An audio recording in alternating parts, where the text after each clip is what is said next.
drinks, fruit-flavored energy drinks. They have this item in it called brominated vegetable oil, which can harm the nervous system.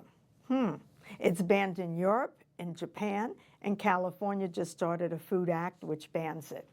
Everyone seems to be on board but the USA. Since 2012, there has been petitions with over 200,000 signatures to ban it, and yet it's still on the market. Mainly it's in stores where you have store brands or lesser known brands. I guess the bigger known brands, they've already stopped using it. But you need to be aware of this. Look at labels. We always talk about that.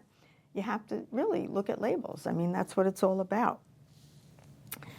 Now, livestrong.com, I read a lot about. I think they have some interesting facts with livestrong.com. The worst breakfast foods. If you don't already know this, well, you really should, but I'll enlighten you again anyhow.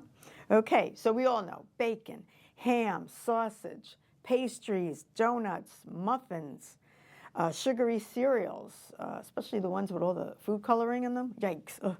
Granola, which is very sweet, flavored yogurts, pancakes. If you're going to eat pancakes, like I love waffles, use organic protein pancakes, whole grain pancakes. Another thing that isn't really good is hash browns and bottled teas and coffees because they're too sugary. So watch what you eat. Breakfast is an important meal. A lot of people don't even eat breakfast. But if you do, it's important to have some protein and some grains. And you just have to watch what you eat. That's where it's at. Like my son says to me sometimes, well, what can I eat? Well, gee, it sounds like I can't eat anything. I said, no, there's a lot out there, but you have to condition yourself and your taste buds that during the week you should really watch what you eat. And if it means eating plainer, less salt, so be it. Get over it and just do what you have to do. So this way, one day a week, you could just have fun and eat what you want. That's what I do. I think it's fun.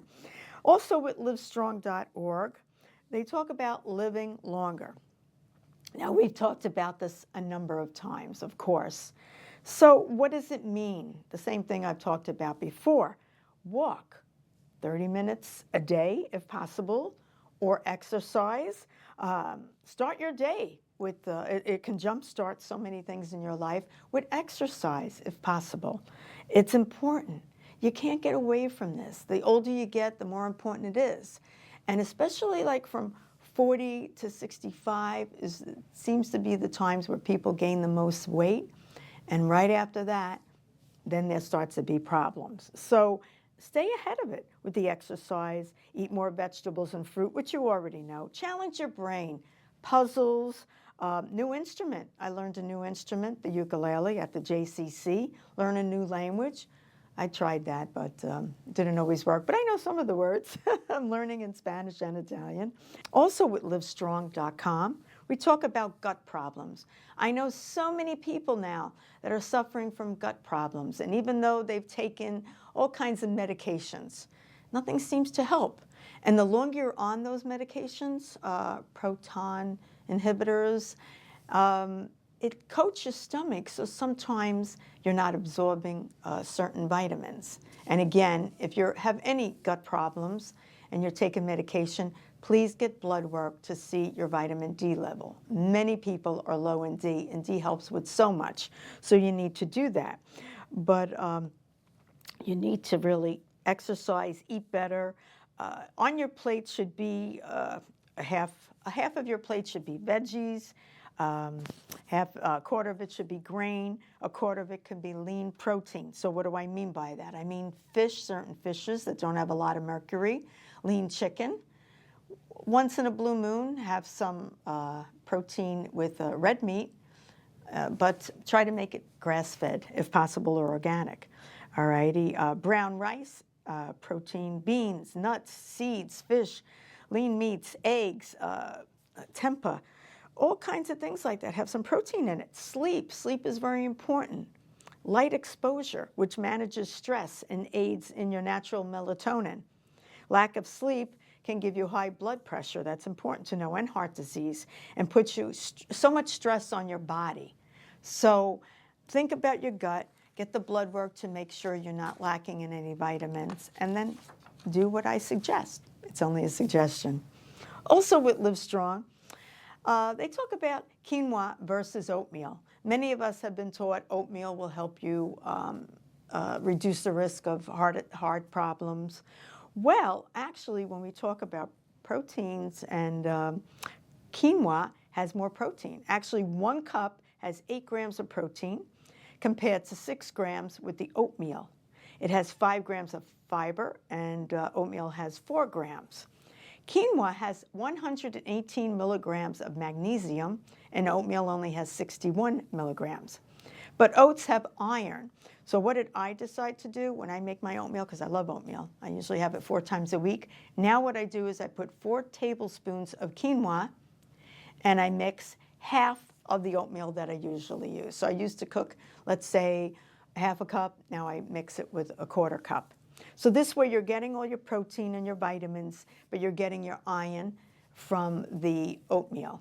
Well, I have some exciting news. Founder Dr. Charlie of Cancer Tamer partnered with Cancer Tamer Foundation for a very unique and empowering look at women and breast cancer. It's called Breast Cancer Mermaid Art Project. She's asking all to come up with a beautiful picture of what you think a mermaid would look like if she had breast cancer. And hey, maybe there are male breast cancer people out there, and maybe there are male mermaids. So even men can do this too. Okay, so go on the website, which is cancertamer.org, and you have till the April 6th is the deadline, and enter the contest and send your artwork in. I wish you luck. It sounds like such a fun event, and I think the artwork will be shown in Florida in May. So we'll let you know who the winner is anyhow. Survivors.net is a website that I found an interesting story about. When are you ready to start dating after breast cancer or any cancer? Well, really, it's up to you. So take your time to decide to see when you're ready. But don't wait too long. Life passes by. Just do it, as they say.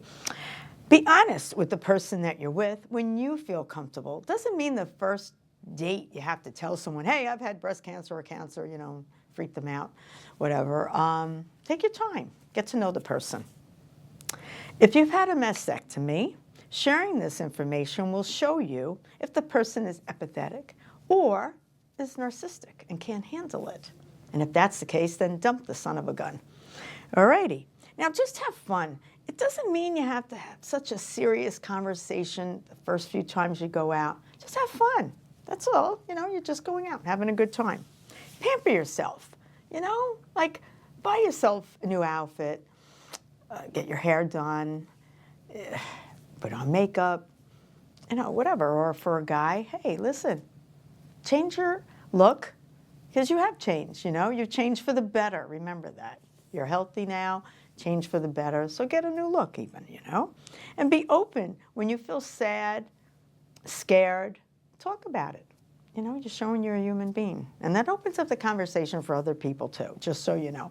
A website called emergencyemail.org talks about the widespread plastics in food, which is very scary. Even Consumer Reports got involved in this and found that there's widespread presence in food, despite all the health risks.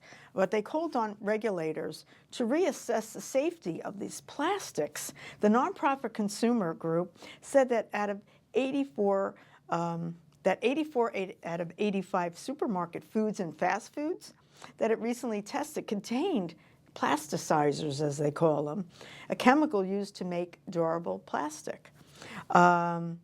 It's found in foods. They're finding 79%. They have BPA in it, which is not very healthy for you. They're hormone disruptors. You need to know that. It can up the risk of birth defects, cancer, diabetes, infertility, neurodevelopment disorders, a whole bunch of different problems. So read up on it, please. Now, the number one thing right now with the